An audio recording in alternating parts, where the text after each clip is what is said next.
L'histoire de David et Goliath dans l'Ancien Testament est la préférée de beaucoup de gens. Qu'en retirez-vous? Non seulement David était le plus jeune dans l'armée, mais il a eu suffisamment de foi pour être le seul à se proposer, sans armure ni épée. Cela a dû lui demander un énorme courage. Certainement. Et pour les autres, que retirez-vous de cette histoire? En fait, j'ai toujours imaginé que David était un jeune homme. J'ai toujours pensé qu'il avait entre 12 et 16 ans, qu'il était jeune et pas très grand. Et puis, on entend des histoires sur Goliath. C'était un géant, il était grand, fort et musclé. David avait une grande épreuve à surmonter.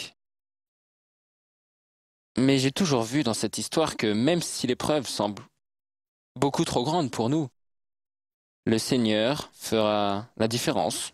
C'est un grand principe, comme Nathan l'a dit. Le courage et la foi.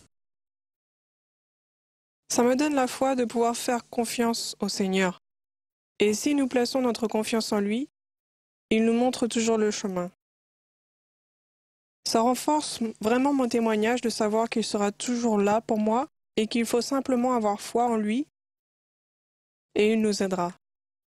Et toi, Jocelyne?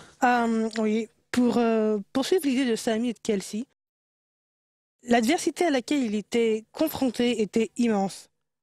C'était incroyable qu'il puisse s'avancer et dire « ça va aller ».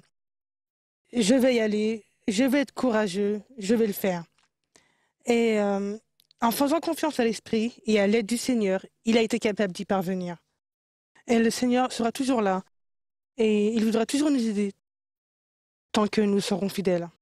David n'était qu'un jeune homme. Les Philistins avaient envahi le royaume d'Israël et les armées d'Israël étaient là pour défendre leur pays.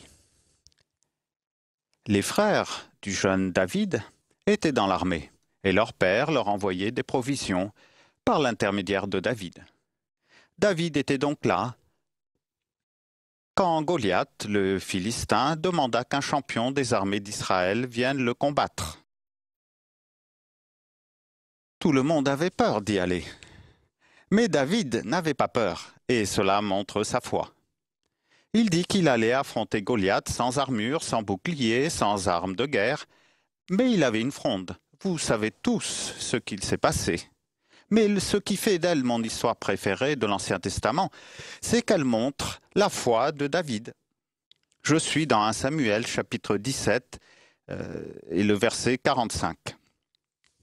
Le Philistin voit ce garçon venir à lui sans armure et sans armes de guerre et dit « Viens vers moi, et je donnerai ta chair aux oiseaux du ciel. » Le verset suivant cette menace inquiétante contient la réplique de David au verset 45.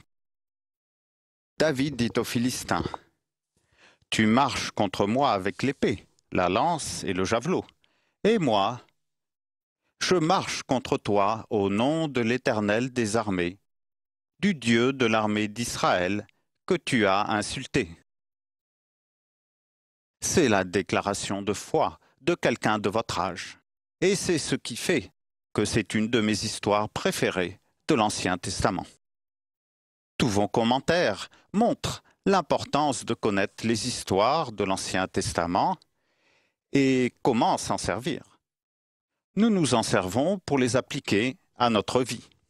Nous ne recherchons pas les détails de l'histoire. Nous recherchons le principe et l'implication du Seigneur dans la vie de son peuple, quand c'est un peuple d'alliance, comme les Israélites. J'aime cela.